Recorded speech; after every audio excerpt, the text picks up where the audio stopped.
Good morning, good morning, good morning, and welcome to Your Mind Matters. Yes. Woo! We're here today on this rainy Saturday, November 16th. Day the 16th? Yes. Yeah, okay. I don't know why I don't know. I got to watch on what the day is in it. I don't know why I can't The get only there. reason I know is because of doctor's appointments yesterday. That'll do it it. every time. So we're here with Your Mind Matters today, and it's raining in Savannah for real. But we got here today because there's no parades or anything. But we do have somebody that's having like a barbecue or something. Yeah. So Like go the figure. rain is not phasing them at all. It's not. They're going to keep it doing what they're doing, right? Mm-hmm. So we'll take it for what it is. Yeah, we may swing by on the way home. We might go by and see what they got, see what's happening with them. Yeah. So what we talking about today on WRULP Savannah, Georgia, 107.5 FM? What we got going on today? We left off on religion. Yes, and we were talking about religion, and we mentioned the Catholic Church, and so religion and your mind are very important. Right. Right? Right. Well, right. So I told the doc that I know about religion and bereavement and religion and grief. Religion overall, I mean, that's another expertise I don't have necessarily, but... Right, well, we're not religious scholars. Right. Right, we're not religious scholars, but... Right, so we're not talking on that. No, we're not, right, we're not speaking about that in particular, about the scholarship of various religions or the veracity or any of them, no. And we're not advocates for any of them, one particular religion or anything, or... Right. Right? So that's our disclaimer for the show, because religion is one of those topics, they say with family members and friends, you don't talk about religion and politics. Right. And those are my favorite subjects. Right. I never understood it. But also, I've always been I take this kind of way out where I'm a sociologist. So I'm completely objective. I have no, personal values or personal thoughts about this. This is just what I know, and here's the information. So it's really allowed me to be, kind of detached from anything that I personally believe. Right on. Yeah. And from a sociological point of view, why is it that we even have religion is the question.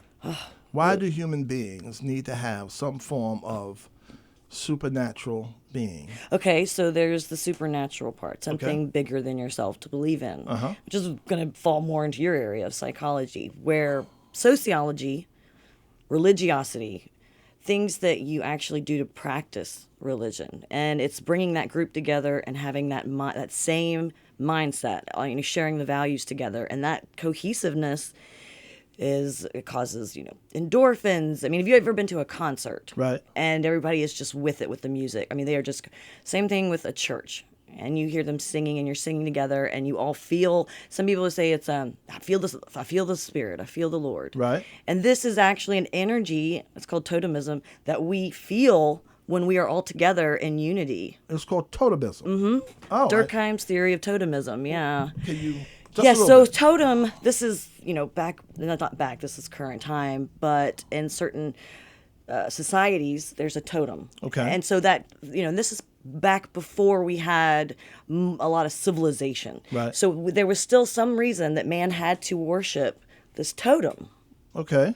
And so they would become filled with energy based on, them all kind of with that same idea and belief towards this one totem. Right. And that's the feeling of, and again, I switch it with, because there's nothing, I'm not saying that's not Jesus Christ and that's not the Lord running through you in the Spirit. I'm not saying that. Right. But I'm saying you can feel it in a concert. You can feel it in a mob mentality. You can feel it when you get a group of people together with the like minds, and it can talking in tongues, things like this. It can really overwhelm you, and so it's usually people that are causing all that energy between each other and that feeling, and there's nothing wrong with that. That's good. That's a good thing. Sure. Obviously, religion's got its terrible points. Sure. It's isolating to others, and we're seeing a lot more people go this agnostic route. Okay. And this idea that something is out there, but I can't really put it. Right. I am not going to buy into atheism. Right. Atheism's this anti-belief, and so that means belief in nothing. Right. But this agnostic idea is okay, well, religion's been tainted, or the structure of it, the organized, has been tainted for me in my whole life. So I'm just going to go with, I know there's something bigger. Right. I don't know what it is. And that, a lot of it has to do with how we were raised. Yes, I was raised in a church. I was as well. So. My best friends still today, my girlfriends, who I've told them all to listen to the show today, are still my best friends. There's a connection there because we grew up in this church, and necessarily does it have to do with God or Jesus? Not necessarily. It's just this camaraderie and this cohesiveness where we grew up together. We're kind of part of each other. And we wouldn't have had that opportunity had we not had, the institution of our church to grow up in. From a psychological, from your mind matters point of view. Right. Right? Belonging to and being a part of organized religion, people having the same belief systems in place is unifying, and it's also stimulating. Yes, right? Encouraging. Yes, I mean it's usually. I mean it depends on if you go to church during Lent or the like, then you might be like damnation, but still, yes, very positive message. Yes, people notice when you're not there. Remember how important that is when people notice that you go. That's a good point. Yeah. That's very true. Yeah. When you belong to a church family, especially in our tradition, the Negro Baptist or Black Baptist tradition in America. Yes, definitely. Because especially when you don't go to very large churches, regular churches. Yes, your church family does like sort of accountability that comes with it that I think we all to some degree, not all of us, but I think that's one of the things that's enticing to people is this accountability that somebody's looking for me. Yeah. Somebody's concerned about how I'm doing. Yes. Right? Outside of my normal nuclear family and friend groups. Exactly. And it can kind of get a little steered into, well, I got to make sure I look good. Right. I got to make sure I make the best spaghetti for the spaghetti, whatever. That's right. So, there's all these little kind of divergence of not just the religious aspect of it. But yes, because they've got, exactly. There's a whole family unifying thing about organized religion and belonging to, and that's only one part of the religious. Right. The other one, of course, is that feeling and believing. And so we have these continuing bonds when it comes to like a loved one who's passed away. Why? If we miss them so much, what prevents us from joining them? Okay. Right. So, because we've seen people who are grieving, and it's so long, it's unhealthy. It gets unhealthy because it's like so long. They long to be with their loved one so much. Yes. So, what prevents us? Usually, my students always say, suicide, you go to hell. Right. Right. That's one of the things. Yes. One of the things that whether we believe that or not, those of us that work in the clinical areas. We're glad that's there with people, and we always identify with people. We always want to know whether they have that in place, whether they have some sort of religious belief system that they're going to be accountable to, because that does help us. I've had plenty of patients tell me, I'd never kill myself because, I firmly believe if I do, I'll never see paradise. I'll never go to heaven. I'll never see your loved ones again or anything like that. Absolutely. And so it is this kind of prohibition that comes along with it that we then use, whether we as clinicians believe it or not. Yeah. Right? Yeah. And we don't challenge that. Absolutely not. It's kind of like, and this analogy you would know better than me, like our military who go over, and they like for them to have family back home, to kind of keep them motivated and want to come back, and it keeps them every day like going and going. Right. So it's similar to that. Yes. So anyway, so we have these continuing bonds. So what if they're not religious? What if that's not a fear? Right. What if you have a patient that doesn't have that as a prohibition? What is that? Is that going to prevent them? What's stopping them? Because we don't see a whole lot, unless it is in our elderly. We see a little more of the higher numbers, but nothing that's an epidemic of people who kill themselves after a loved one dies.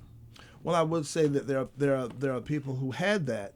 They had those. They did believe. They had those things embedded in them as part of this moral prohibition against it. But then as life has mistreated them, let's say, they've come to lose that. So when people lose their faith, that's a very important thing when we're looking at whether or not they're getting closer to ending their life. Yes. And that goes into the other thing of anger. Yes. That we get into, if I've committed my life to God, why would this happened to me. Yes. And that anger is so normal, and it's so interesting in grief because people feel so guilty that they're angry at God because it seems sacrilegious. Yes, and I have people all the time tell me, I know I'm not supposed to question God. Right. I know I'm not supposed to do this because that's, to them, from their understanding of the doctrine, it's them not having enough faith. Faith, right. Questioning, but in which reality, makes them feel bad yes. Again, like on top of the grief. Yes. So we're looking at so say that you're atheist or you don't have this prevention of suicide in that spiritual aspect. Right.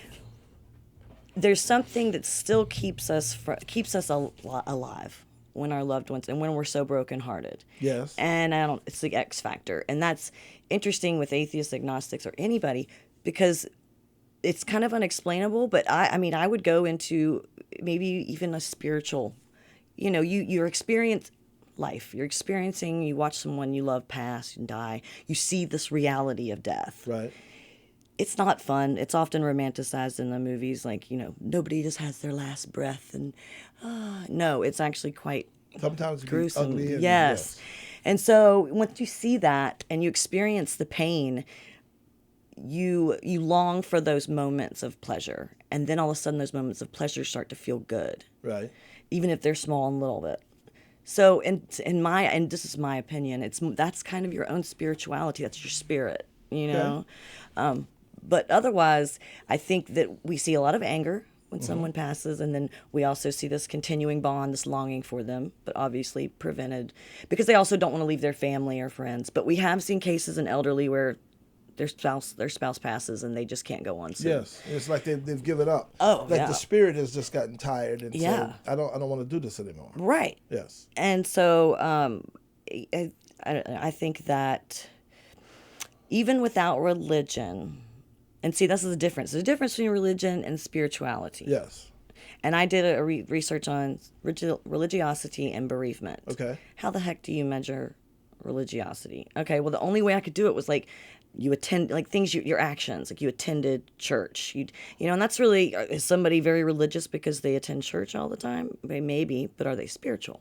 Oh, that's a good question. A lot of people go to church for social status. Yes, to be seen in the church. A lot of people go to church just to appease their loved ones. Yes. I know a lot of wives who say, "Yeah, my husband comes to church with me," but that's because they're working on their marriage. They're trying to spend more time together in some cases. Yeah. So he's going out of that. In many cases, they will get a conversion, right? A come to Jesus meeting, yes, so to speak, as we call it. However, a lot of times, and as a child going to church, for me, for example, I can say honestly, going to church for me was just a part of a weekly ritual. Right. If on Sunday my mother said, "Hey, we're not going to church this Sunday," I was like, "Woohoo!" I go out and play in the street, But when you now it's a different ball game. Yeah, it's funny. It's always like, why doesn't Dad have to go? That is true. That is very true. I have asked that question. Why doesn't why? If he can stay home, how come I can't stay home? It's like, because you don't have a job. Right. Get a job, you can do what you want to do. And every time we'd come home, Dad would be like mowing the lawn. He'd make sure he was doing something. My dad wasn't. Oh, my dad he was. No. My dad did go to church more than I did. Even up through his old age, he rapidly passed away. He was very spiritual. Mm-hmm. But if he stayed home, he wasn't doing anything. Right. He was lounging. Right. And the religion, this little interesting side note about me, I grew up in Disciples of Christ. Okay. Do you know Jim Jones, yes. the Kool-Aid killer? Yeah. That was he came from the church that I came from. Okay. So I always kind of use that as my claim to fame. Like, oh yeah, we're cultish. And we're not. We were just non-denominational, but that's where he had started, and then he branched off. He branched off and did his own thing. Mm-hmm. Mm-hmm. So, and you grew up Southern Baptist. So there's a difference between Southern Baptist and Negro Black Baptist. You say this term, I've maybe read it before, I've not heard it often. Southern Baptist is more the conservative white Baptist of the South. Okay. And out of all of those traditions, slaves had to go their own route because they weren't accepted in any of those. Right. And they say, I was saying the most segregated day in America is on Sunday. Yeah. Right. And that's still true. But it's gotten better. But people are worshiping together in a lot more, especially these big, really big churches. But out of those traditions, the African Methodist Episcopal tradition grew, the Negro Baptist tradition, and so all of these different churches with some of the same doctrine not quite as socially conservative, but to a certain degree, yeah. I mean, I think the black church is still very socially conservative, fiscally a little more liberal, because we have to take care of one another. We don't have as much. Right. Black folks didn't have as much to conserve, so we had to take care of one another. So in that regard, yeah, I grew up in that. So no matter where a black church is, if it's Baptist, it's Negro Baptist or Black Baptist.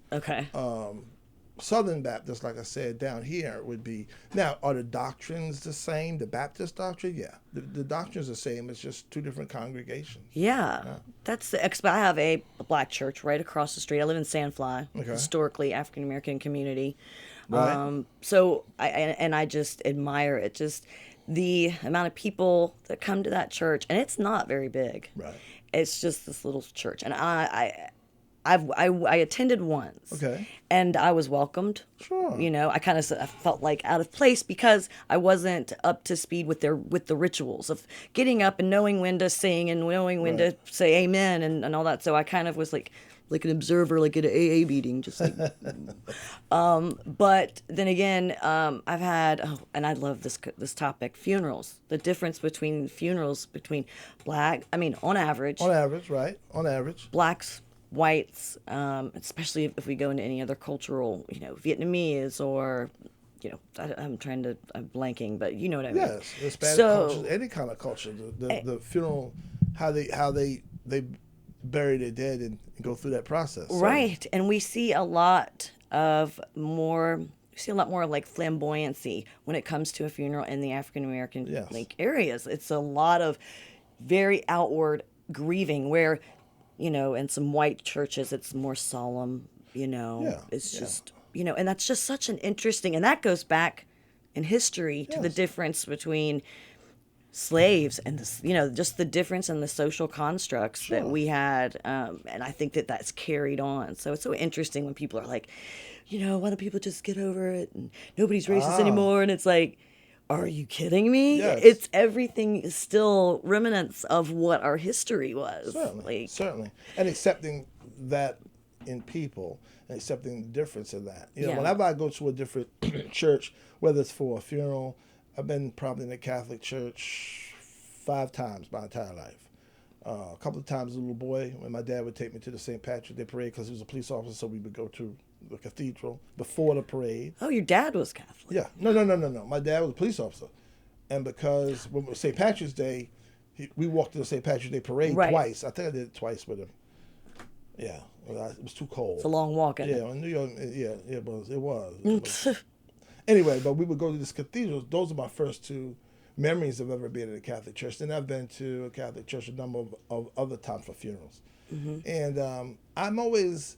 whenever I go to another church or any kind of where they have different rituals, which the Catholic Church is totally different ritually wise. They've got really rituals that, I am like that observer. But I always feel comfortable in that position because I value other people's traditions, right? And so I like to watch how they do things without judgment. I don't judge it. I just watch and things that I'm a part of that I'll participate in, and those that I'm not, I don't. Do you think that as you sit there and you watch that they do, even though you're not judging, they don't know you, right? Do they? Because I that was one thing I was very self-conscious about, because I was like, I hope that they don't think I'm over here, sort of white girl watching and just judging. I was just observing, but I didn't. The color. That's another thing about racism. It's of course it's prevalent. You wear it on your body every day. Yes. So you just think that they were very welcoming? I mean, have you ever been in a church that was not welcoming? Not welcoming? No. I've never been in a church that wasn't. Gosh. Not openly, not I don't covertly. I don't know. I don't know what was said after I left or but I've never been in a church. Like I said, because I've been in the times that I've been in the church of a different culture, it's been for funerals. And so I think there's a certain amount of acceptance anyway that comes with that. They understand they're going to be people from different faiths. They're going to attend. But I've never gone to a different church to worship. So, I mean, in that regard, I guess it could be a little different. Now, this is interesting because I asked my aunt to go with me to church tomorrow because I'm watching a friend sing. Okay. And she's like, no, I haven't been to my church in 2 weeks. I've got to go to my church.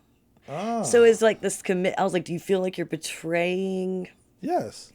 Who? And yeah, kind of. It's a family, and there's this accountability, and it's just like if you belong to a club or anything like that, you go to some other club, and it's like, well, how come you didn't come to your own club? Right? And so if you've missed a couple of times, and that's a part of the psychology of belonging to a faith community, which is different from spirituality. You could be spiritual without belonging to a faith community. Right. So they're perfect examples. So spirituality is going to be a little more individualized. Right.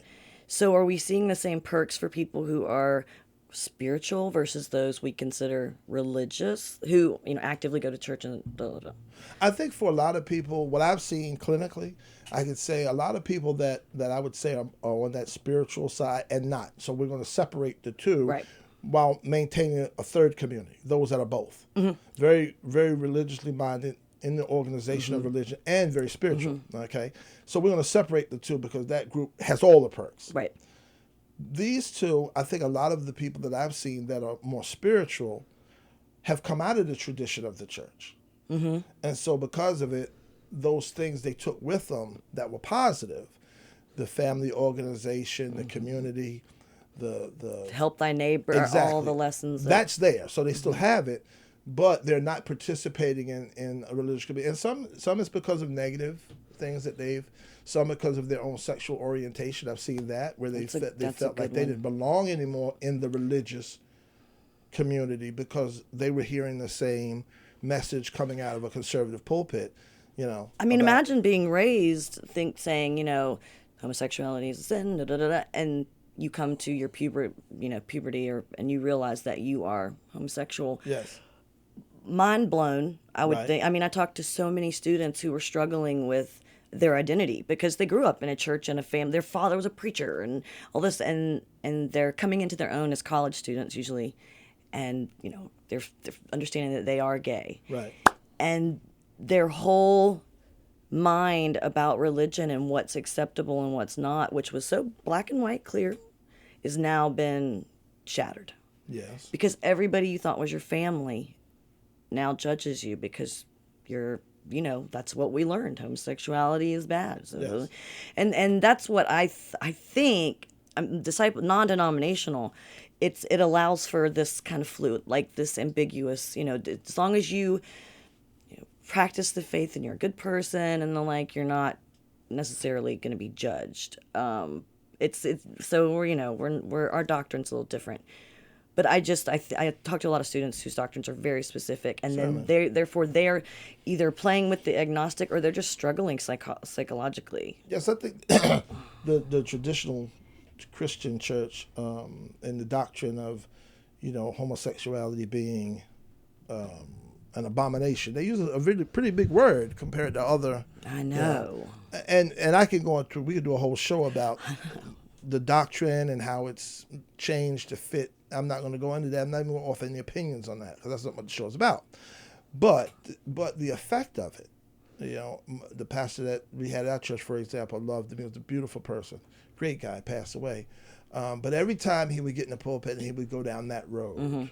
I would always wince. Cringe. Not for myself, because I'm not homosexual.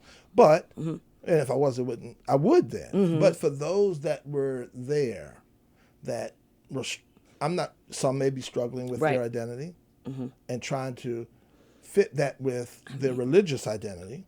Those that weren't struggling with it and had said, listen, this is the way it is, they may have just tuned it out and said, okay, and so I think that's what you have and you see in the black church in particular. I can speak for the black churches because we've always had openly gay people in our churches. Openly gay to, it's not like you didn't know. It's like, well, they may not have come right out and said, well, I'm gay. It's not flaunted, but it's at the same time. It's just understood. Yeah, I mean, and I'm going to use a stereotype, but your choir director is gay. You understand? I mean, come on. No, I mean. First of all, he's right up front, so you get to see him. And I'm not going to, it's a stereotype of what, but it is. It is what it is. Right, Listen. Right. And so we accepted it. I remember when I was in when I was a young man, became an usher when I was young in church, and we had our usher's anniversary, and they brought in like a specific person to train us how to march and do everything for the ceremony. Now, I'm a little boy, but I did realize that most men I knew did not wear capes. They just didn't. Okay. There was something different about this fellow. Okay. You understand? Now, was he gay? I have no idea. I never sat and asked the man. But if I had to guess, looking back, at the very least, you understand, he was a little effeminate. No problem. No, of course not. Big deal. And he had a prominent position, not only in our church, but in churches. He went from all over churches to do this. Yeah. And so that's what I mean when I say not flaunt it, not wake up in the morning to come out to the church and say, I'm gay. Right. But it was kind of understood. And so that's what I say socially, yeah, blacks are very socially conservative when it comes to homosexuality.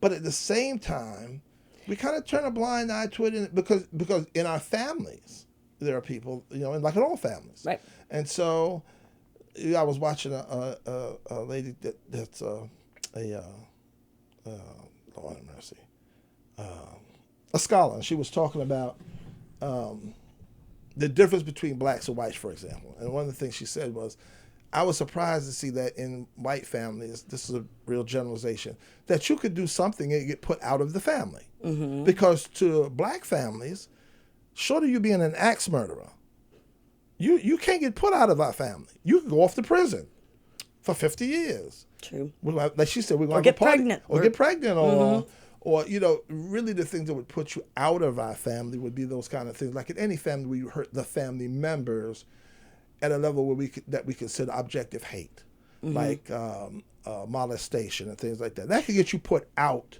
Right. But even with that, that's families, an interesting subject right there. A lot of uncles, we don't talk about it. We just don't, and that's been hurtful. Yep. And so this idea, that she was saying was that there was nothing that she could see that would put you out.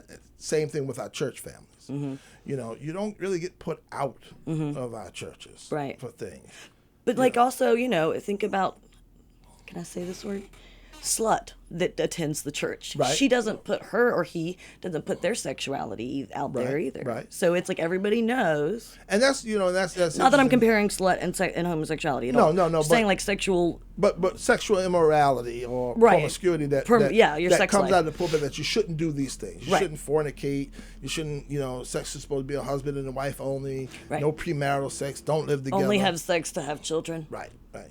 And the focus on sex isn't so much when we're dealing with sexual beings in the churches, and of course knowing that this one's going with that one, that one's going. I mean, these are things that we know that we don't, doesn't come out in the pulpit, but it's a part of a family. Like all families, you have, the good, the bad, and the ugly. Of course, and one thing I noticed with my black students was an overarching idea that mental health.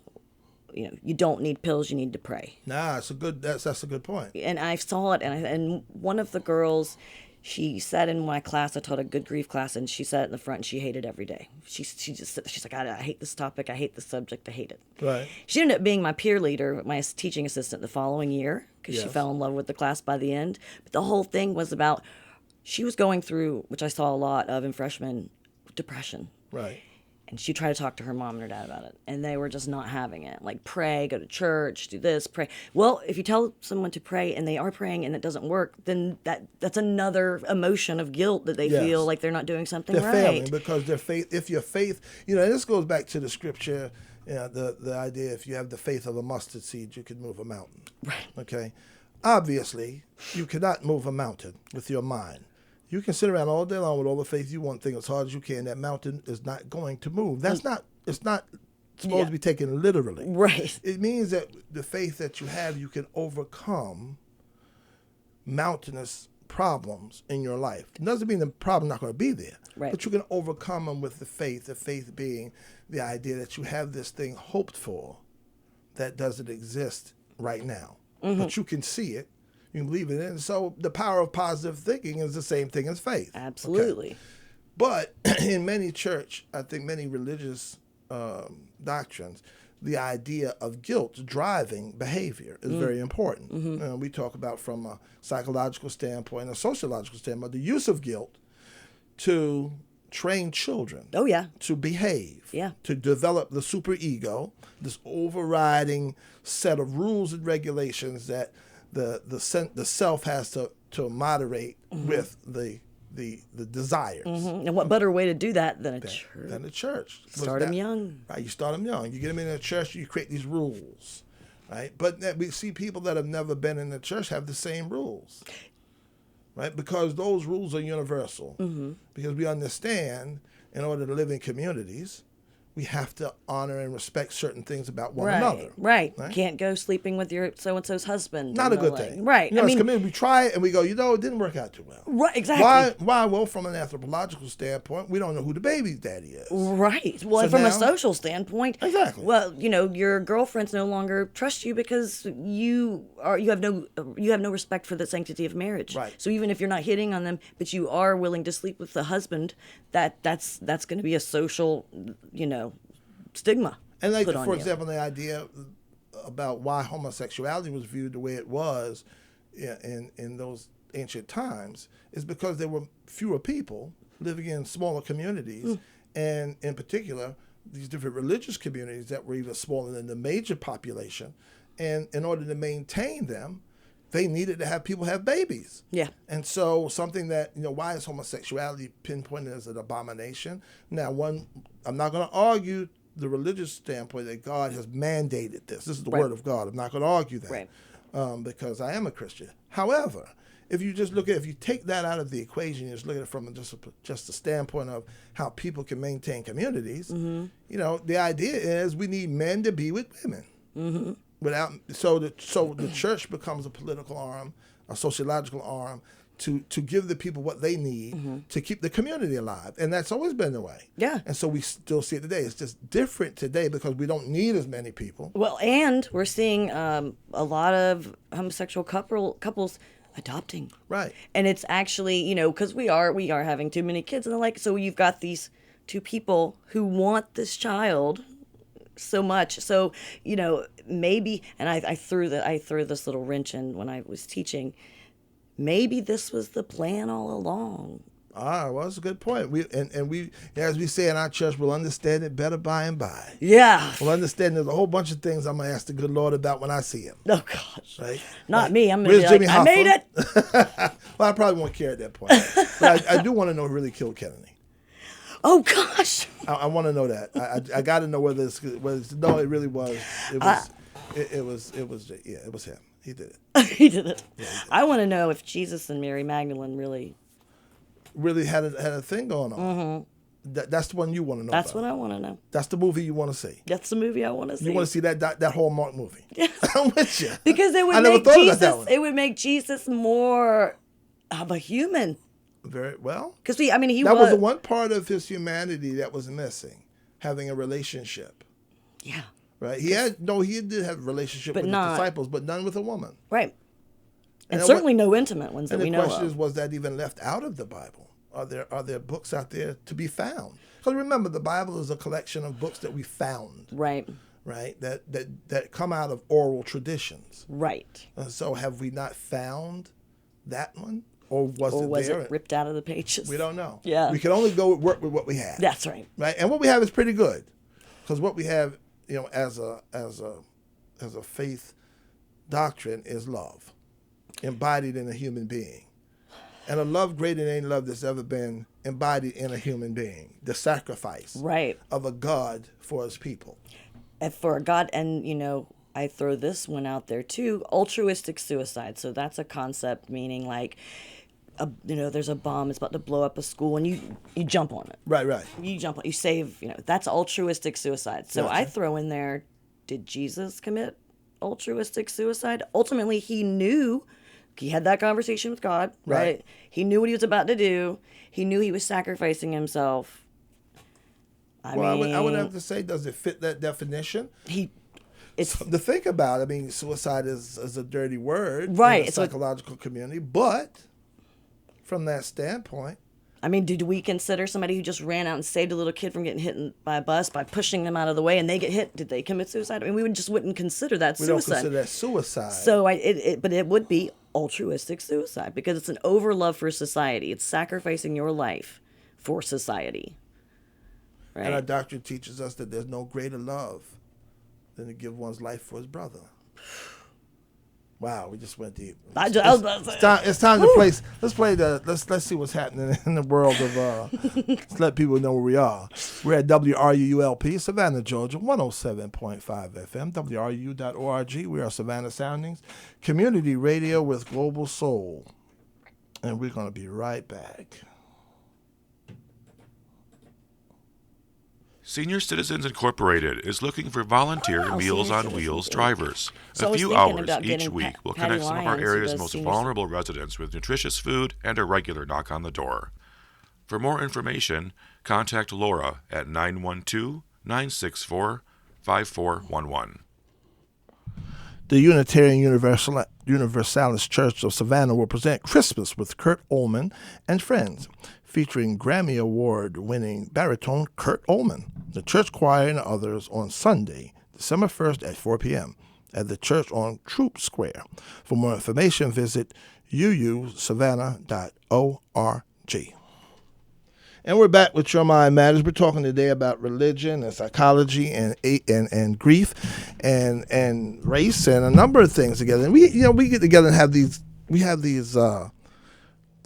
basically your listeners have a conversation so that you can have a conversation. That's what it's all about, right? So we're not saying anything is right or wrong other than what hurts people. But other than that, hey, so that's what it's all about. Yeah.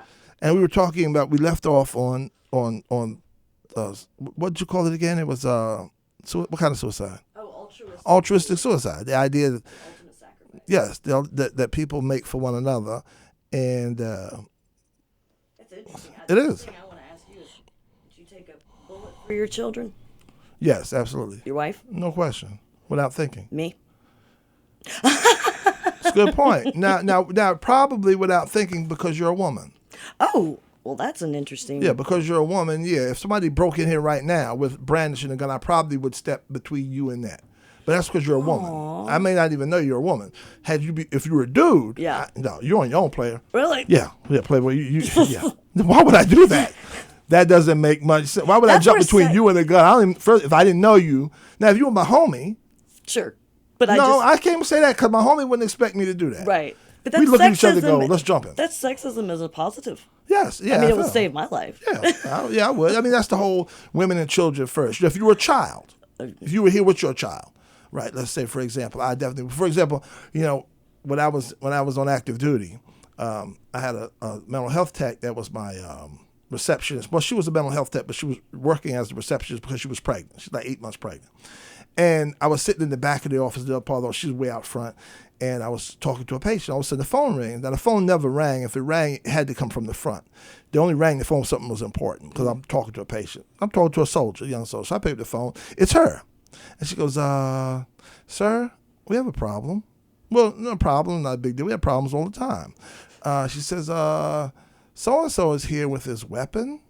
Now, for those who've been in the military, you understand in garrison, we don't tote weapons around. Okay, so when you're on the post, nobody's carrying it. When you're on the post, you don't tote your weapons. Your weapons is in the weapons room, the arms room, and it's only given out to you if you're going to training, which means you're going off-site. You're going to the training area. When you come back, you trade it back in.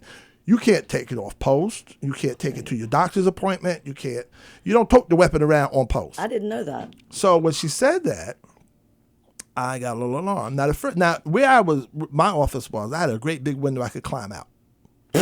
Okay, so I'm looking, and the window's right in front of me. I'm thinking to myself, how am I gonna get whoever came here, they didn't come here to kill her. They probably came to kill me or one of my other officers, and those two are not there that day. I was just me. So the first thought that went through my mind was, I'm going out the window. But that was quickly replaced with, that's my young specialist up front. It's a female, and she's pregnant. And to add to it, she's my specialist. I'm in charge of the clinic. So even if it had been a guy, so the point is, I was responsible, so I told the soldier, I said, I'll be right back. And as I walked that hallway up to the front, I thought to myself, this could be it for me.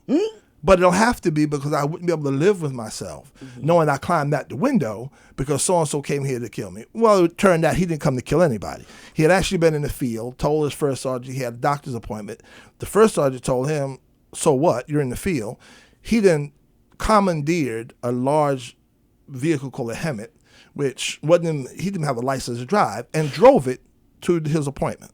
So since he had been in the field, he had his weapon with him. He didn't have any live rounds. So when I got up front, she had the weapon behind her, and everything was fine. And he just said, I came for my appointment. And I said, how'd you get here? He said, I took the Hemet. I really needed this appointment. Yeah. Well, needless to say, I knew the first sergeant was looking for his missing Hemet. I don't think he cared too much about his missing soldier, but he cared about that missing Hemet. So when That's a lot of money. Yeah, I called him and I said, I think you're missing something. And he said, you found my Hemet? I said, yes, parked out front of my office. He parked it right up on the ground. It was the most bizarre thing. One of the most bizarre things I've experienced on active duty. And it turns out that he had a lot of serious problems. But that I always think about that when I think about making that choice about other people. The same thing I would make in my own office. If somebody came to my office and came to do something, I have women working for me. Yeah. And so, if you come to do something to me, I'm going to have to take the bullet. Yeah. But when I had my partner working up front, we all knew every man for himself and God for us all. You can handle yourself. Because they may be coming for you. I don't know a woman you done messed up and should have come for you. But he wasn't like that. But God rest his soul. And well, it also, that's kind of that fight or flight. Yes. But not many people are put in a situation where they even have to think about it. Certainly. But when you're in charge, and I think once again, what makes us, I think there's that spiritual part of us, that love for one another that you don't necessarily have to be told. Right. You see it in little children and how they protect other little children. And so does that come out of there? And so that's what, if I were to say anything about the subject in a disapproving way, it's when the religious right seems to feel they have a mandate on morality. They own it, and they don't. There are plenty of people that are not religious, that are atheists, agnostic, and various other faiths that all believe the same thing, because if they didn't, we wouldn't have societies. Right. Civilization. Absolutely. We wouldn't have them. People would not cooperate with each other. Right. I learned from the one sociology class I had that we had this called mores and things. And one of the ways my instructor put it to us to kind of drive it home was, if we didn't have these things, you would go across the street and kill your neighbor and take his wife. And as a 19-year-old in college, I could understand that. Yep. Yeah. I could dig it. Yeah. I could see it. If we didn't have rules. Right. But the rules don't have to be explicit. We understand. I wouldn't want that to happen to me. That, and, say we went back and lived in huts and we were just establishing civilization, and this guy in this hut said, I want that wife over there. I want his wife, and I'm going to go get it. Okay, fine. Because there's no structures put in place, rules. But what they'll do as a community, they'll realize what's productive and what's not. Right. That caused, this was bad, or, it caused them to lose a hunter. Right. Because he killed him and took the wife, and then, it made it kind of think that other people could do that. So it's like, it really was all about keeping the groups successful, alive. Right. Exactly. And so religion plays a big part in solidifying that for a community by making a supernatural entity outside of them that's larger than themselves. I think man needs that. I loved that. And I Kevin Hart, who doesn't love Kevin Hart? Right. But he said something really interesting about, he if he didn't believe in God, he would just be, reckless. He needs something bigger than him to really, keep him in line. That's a good point. Yeah, that's the other end of the spectrum, is how reckless would man be if there wasn't, even if you're not of a particular religious faith, right? If there wasn't even the concept that the universe, for example, is bigger than you. Yeah. If it weren't that. Think about Beyonce. Think about these very successful people, and it's like they feel doctors, kind of that God complex. Yes. Surgeons. And yes, so surgeons, like not all doctors. Sorry, yeah. Psychiatrists, we don't have that. No. No, I'm joking. Some do. But I think that I thought it just made such a good point. It kind of it puts some people who are amazing, right, allows them to be humble, because if not, then they would just be assholes or mean, you know what I mean? They would just be mean people, or maybe not treat people right, because they are so successful at everything they do. So they kind of need something that humbles them. I think so. I think you're right there. I think that's one of the reasons why religion, is so prevalent throughout our cultures. It's certainly prevalent here in the South, I tell you what. Yes, which is a whole other show. Yeah. Whole other show on that, and race and hypocrisy. Whew. And that's a whole other show. Yeah. That's a whole other show. That's a whole other show. But that's one of the reasons why, one of the things when we look at clinically, when we're looking at people, and we always talk about looking at the entire person.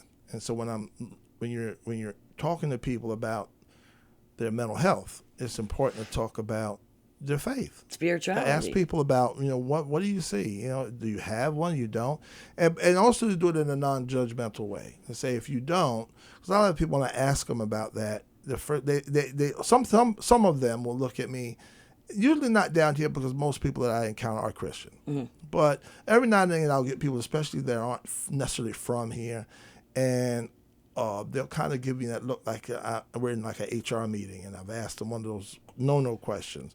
But when they realize the reason why I'm asking is because I'm trying to get to know the entire person. Right. Because in order to treat the mind, you need to know the entire construct of the mind, right? The person that the mind has created. So is this person religious? Are they spiritual? Are they irreligious? Are they atheist? I need to know the entire. Do they not know? Do they angry?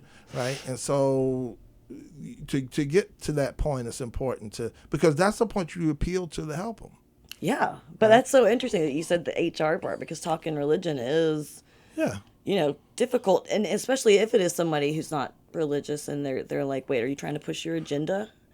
And I've always loved that about you, is that I've known that you're a Christian, and you've never pushed your agenda on me, ever, or pushed it on anybody I've ever seen. And I think that that's something that is a valuable trait, especially in our professionals. Certainly, because where it helps me in particular is being able to understand the predominant religion. Mm-hmm. But it also, and just studying my own faith, one of the things I've always said is Christians, if you look at it across the other big two, Judaism and Islam, Christians don't read the Holy Book as much as the others do. Right. By and large, I mean, and I'll throw that out there as a generalization. I asked many, how many they pray. We pray all the time, pray daily. We pray, help me. We ask for help and guidance, right? But how many of them really go through their religious text and then look at it, not only look at that, but look at it in connection with where it came from, the history of it. Mm-hmm. So we don't do that as much as I think as the other. No, of course, and a lot of people just want to be told what to do. It's easier not to have to make decisions. Show up on Sunday, the pastor tells you. Right, tell me exactly. And politics are even pushed through the pulpit. You could go to church. I know in our churches in particular, you can go to our churches and be told who to vote for, who not to vote for. Really? Right? Now, that would that go against our tax-exempt status? Not really, because we have a right to do that. Yeah. We're a community. We're a family. Yeah. So you go in a black church, you're going to probably get... I may get put out of the black church for telling folks this, but we're going to tell you in many cases, and because we have elderly members of our congregation, we want them to get out and vote. Some cases, I remember my dad did it.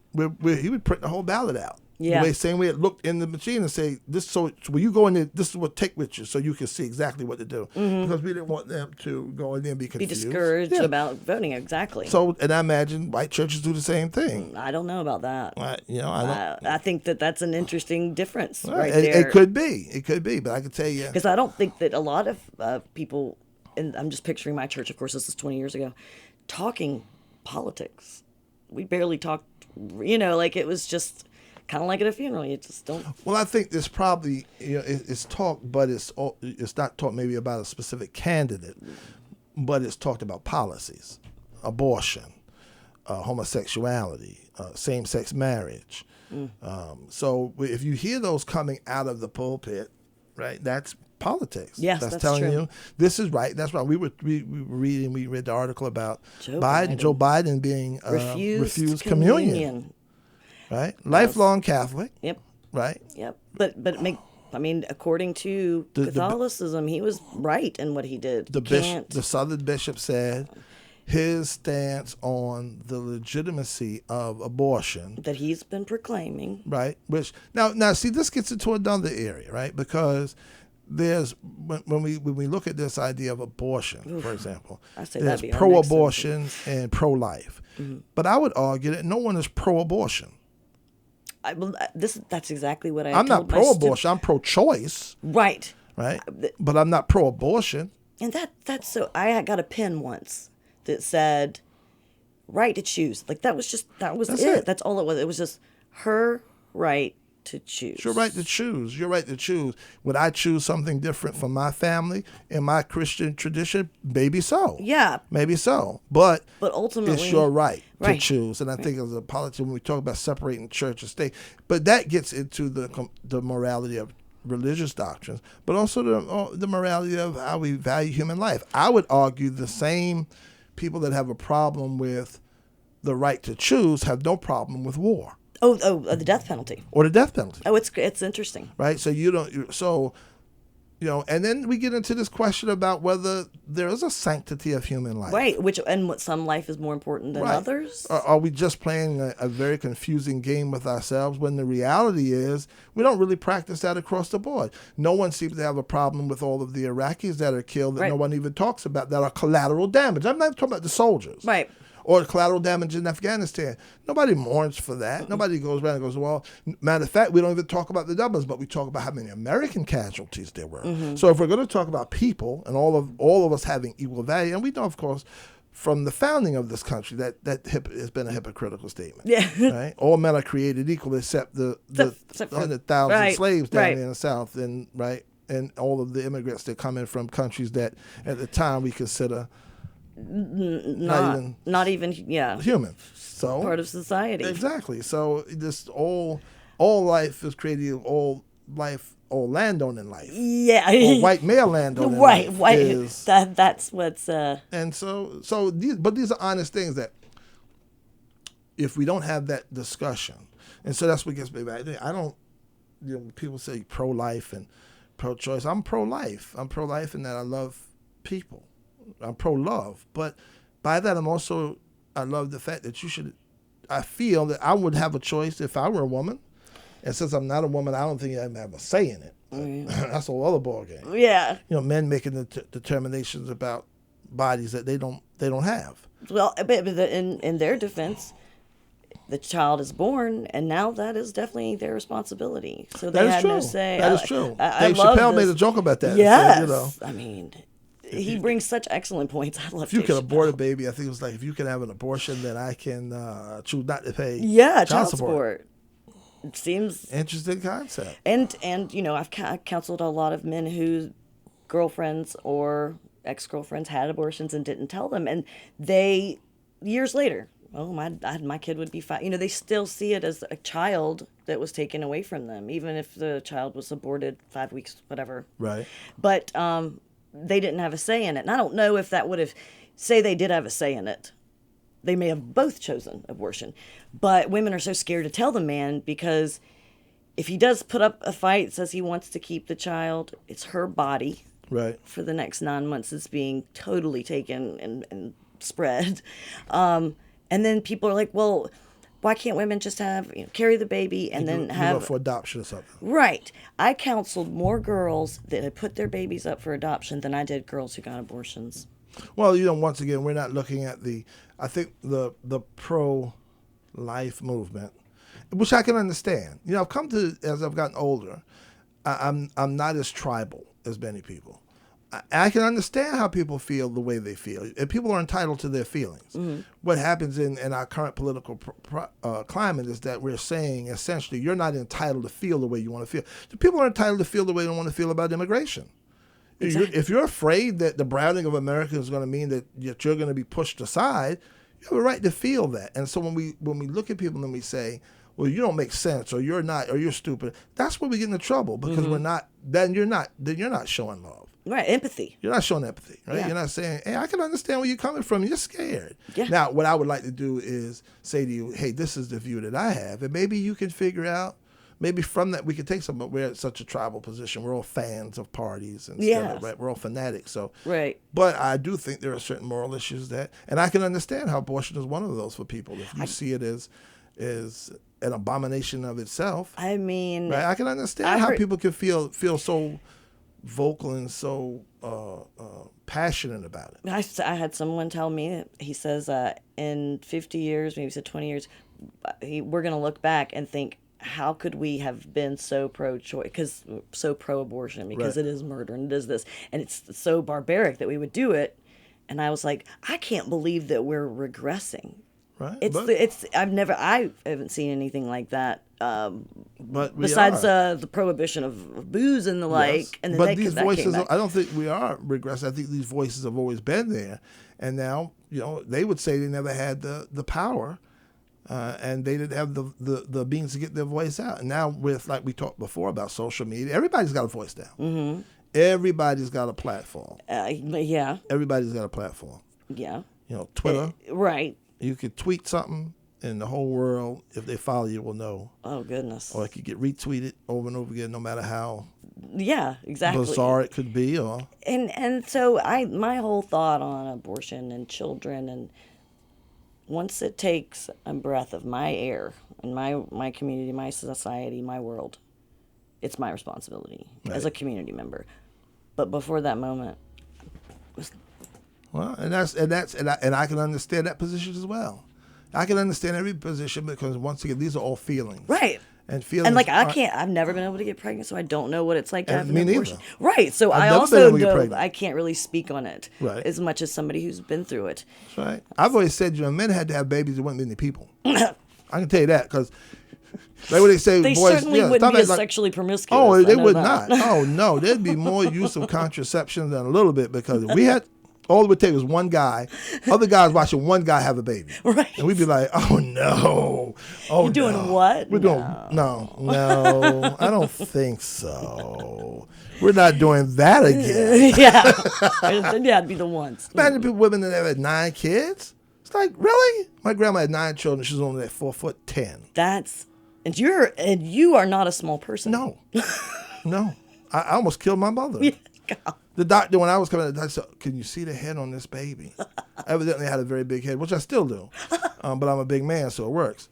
But I can't imagine. So every time I looked at my mom, she's like, you almost killed me. I mean, you wouldn't be in this world. I'm like, I thank you. Yeah. I wouldn't have went through that. No. I'd be like, forget it. No, Forget it. Yeah. So men wouldn't do it. No. So when we get on our high horse and start talking about this, that, and the other, I say personally leave it to women. I think it all should be. That's my take on abortion. I think it really should just be a council of women, period. Men shouldn't have anything to do with it because, listen, bottom line is we can't carry them.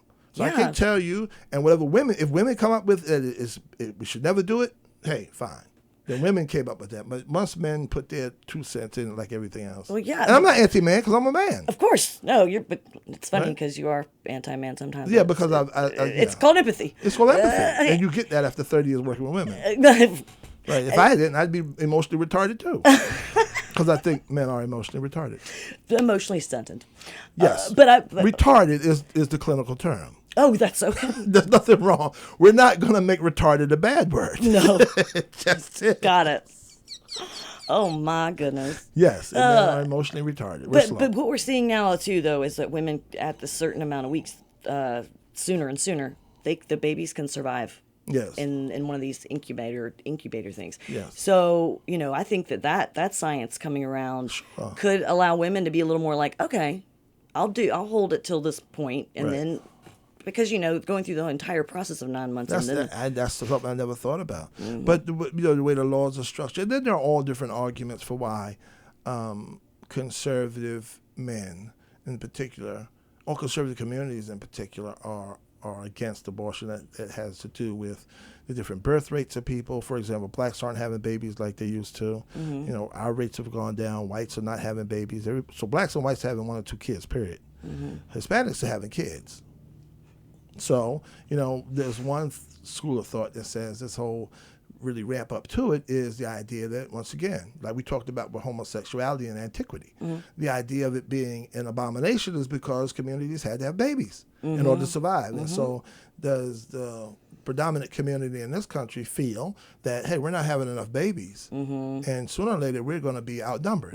That's one school of thought. I'm not saying I ascribe to that, but I'm saying that's the school of something you have to think about. So, and these things are all interesting to think about and put together, and they're not difficult to think about. That's the problem that we have, is that we think so linearly. We don't think around us. We don't see.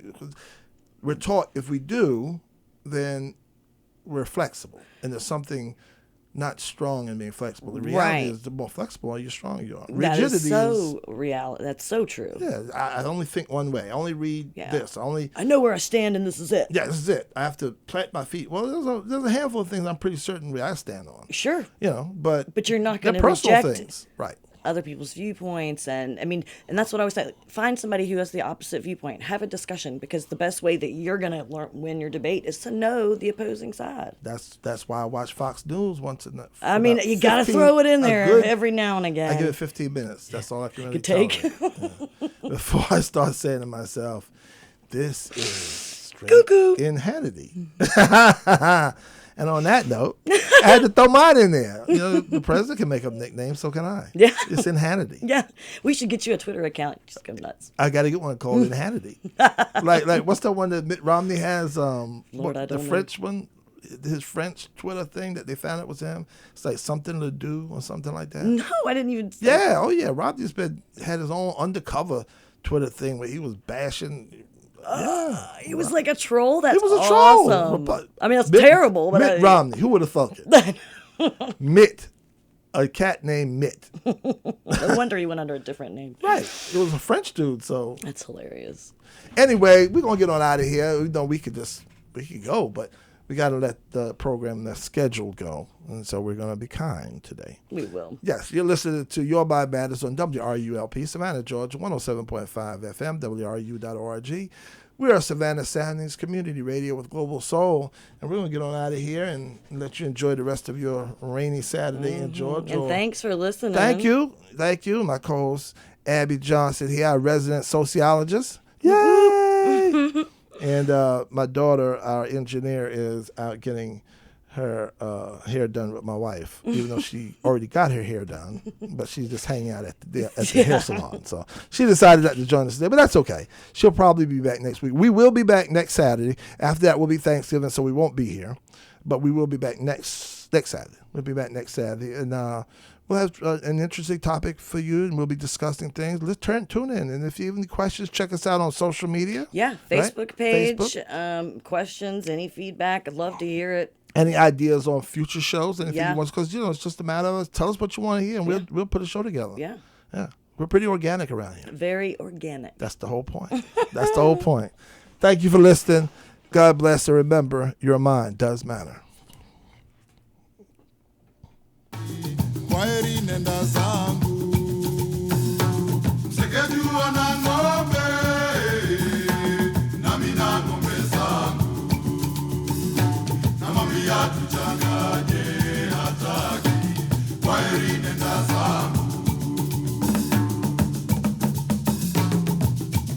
Bembe